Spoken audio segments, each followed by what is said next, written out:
Hey guys, how's it going? It's Kyle here with another Guardian Tales video, and this one I'm pretty excited about. So this is actually back from November, but I'm just reading about this, and it's talking about how well Guardian Tales did in the Japanese server on their launch. So Guardian Tales on the Japanese App Store and Play Store released #1. But looking at this article here, it's actually really cool because it's multiple weeks. It's not just like a 1 week wonder. It was a 4.8 rating on the App Store after 3 weeks. Guardian Tales was featured on the App Store and recognized for its quality and gameplay and solid storyline. As a player of Guardian Tales, and as we all know, this is a good game. It's just under-marketed. It's completely counterintuitive to how most mobile games work. Usually, they market the crap out of it, put all the resources into marketing instead of actually developing the game. The game's garbage. People either leaving or they just don't want to play the game because it's just not that good of a game. Whereas Guardian Tales, weirdly enough, is the opposite problem, where I feel like this game's actually really good. It's just incredibly under-marketed.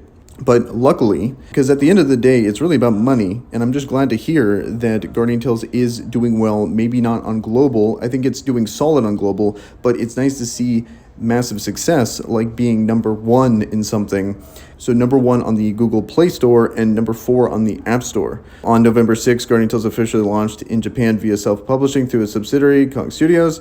The game has become top-grossing app in the App Store and Google Play Store in Japan for the second consecutive week. That was the big part that I think is really encouraging, that it's 2 weeks, not just one. After ranking first in the Google Play Store and App Store, downloads just 2 days after its release, Guardian Tales top sales on the Japan Google Play Store and rose to #4 on the App Store, marking a successful interest into the Japanese market. So then this is also encouraging too. So in Japan, Guardian Tales also managed to take the #3 spot in the App Store and #1 spot in the free downloads category with the official launch of the services in April of this year. And this is something that I always find hard to find, and I don't really have a good frame of reference when it comes to mobile games on how much they're making and stuff. But this sounds very encouraging for the future of Guardian Tales when it comes to being #1 in those respective stores. But here's the actual numbers here. So as of early September, the game reached $216 million USD, nearly 250 billion KRW in global cumulative sales, showing steady and solid growth in global game market. And then this is also a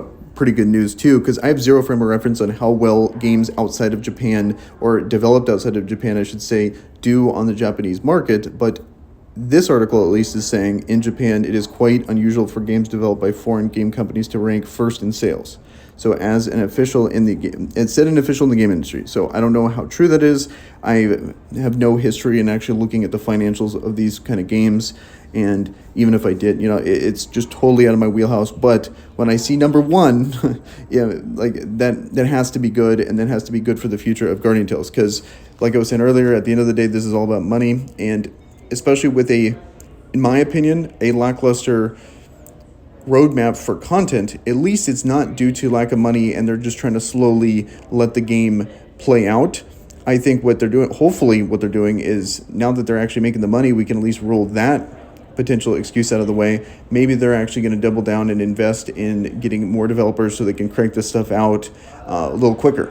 And it also probably explains the art style change. That's the art style that's doing well in Japan, or that's the one that they released with in Japan. So maybe they're trying to go with that route and really focus on that version of the game more so than global, because it's, they're just going where the money is, which is totally understandable, even though I don't know if that's really the thing. I just think it was incredibly under-marketed in the global time frame. So then they're doing well in Japan. I think word of mouth and it releasing over there is why it made such a splash, as it should have here, because this game's actually really good compared to a lot of mobile games out there, and for it to be kind of middle of the pack when it comes to these games financially is kind of a bummer. That's pretty much it when it comes to this video. I'm really curious to hear what your guys' thoughts are down in the comments below on the future of this game. I really like positive stuff like this that is showing that at least the game is doing well financially. So with that, guys, I'm out. Peace.